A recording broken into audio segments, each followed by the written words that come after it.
કેન્દ્ર સરકારે કરેલા જીએસટી દરમાં ઘટાડાની દિવાળી સમયે હકારાત્મક અસરો જોવા મળી, જેમાં કાગળ પર લાગુ કરવામાં આવેલ નવા જીએસટી દરોના કારણે પુસ્તક પ્રકાશકો અને નોટબુક ઉત્પાદકો મૂંઝવણમાં મુકાયેલા જોવા મળી રહ્યા છે, કારણ કે કાગળ માટે 18 જીએસટી સ્લેબ નક્કી કરવામાં આવ્યો છે, જેથી હવે આવનાર દિવસોમાં શૈક્ષણિક સામગ્રી ધરાવતા પુસ્તકો અને નોટબુકના દરોમાં વધારો થાય એ પ્રકારની પરિસ્થિતિ ઊભી થઈ છે, જેથી હવે જે નોટબુક અગાઉ જે કિંમત તૈયાર થતી હતી તેમાં વધારો થાય તેવી સ્થિતિ ઊભી થઈ છે।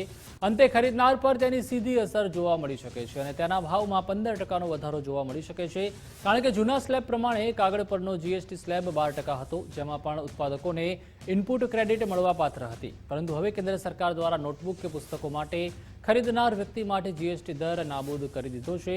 મતલબ કે તેના માટે કોઈ પણ પ્રકારનો જીએસટી લાગુ નથી થતો, પરંતુ બીજી તરફ જે ઉત્પાદક નોટબુક અથવા તો પુસ્તકો તૈયાર કરવા માટે કાગળ ખરીદે છે તેને 18% જીએસટી ચૂકવવાનો વારો આવ્યો છે। પબ્લિશર એસોસિએશનના દાવા પ્રમાણે પુસ્તક ઉત્પાદકો અને કાચો માલ પૂરો પાડનાર સંચાલકોમાં મૂંઝવણ ઊભી થઈ છે, કેમ કે ઉત્પાદકોને જે સંચાલકો કાચો માલ પૂરો પાડે છે તેમને પણ આગળથી આવતા રો મટીરિયલ્સમાં જીએસટી ચૂકવવું પડશે।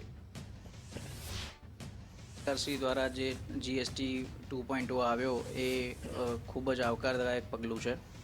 હવે આપણે પુસ્તકોની વાત કરીએ અને નોટબુકની વાત કરીએ તો એની અંદર પહેલાં જીએસટીનો સ્લેબ 12% હતો, હવે એ 18% થઈ ગયેલો છે।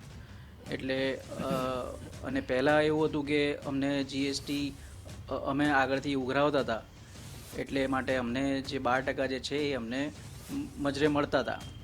હવે અમારે આગળથી ટેક્સ ઉઘરાવવાનો રહેતો નથી, એટલે અમારે 18% ઇનપુટ ટેક્સ ક્રેડિટ જે છે એ અમને હવે મજરે મળશે નહીં। એટલે બેઝિક જ ગણીએ તો આપણે 12%ની જગ્યાએ બેઝિક કોસ્ટ જ 18% થઈ ગઈ, એટલે એનું ભારણ આગળ એન્ડ યુઝરને પડવાની શક્યતાઓ છે। એટલે બેઝિકલી જ્યારે જીએસટી 2.0 જ્યારે ડિક્લેર થયું ત્યારે આમાં એવું હતું કે નોટબુકને નીલ રેટમાં લઈ ગયા, એટલે 0 ટેક્સમાં લઈ ગયા, અને સરકારશ્રીએ મિલોને એ રીતનાની ગાઈડલાઈન આપી કે પર્ટિક્યુલર નોટબુક અને સ્ટુડન્ટ સ્ટેશનરીમાં જે પેપર સપ્લાય થાય છે એને 0%માં આપવું।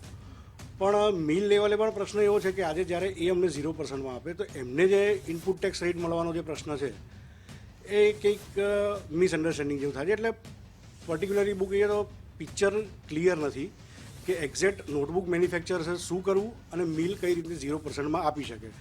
જો સરકારશ્રી આમાં વચ્ચે કંઈ દખલઅંદાજી કરીને કંઈક વચ્ચેનો રસ્તો કાઢી શકે તો એવું દેખાઈ રહ્યું છે કે ભવિષ્યમાં છોકરાઓને જે નોટબુક જે છે એ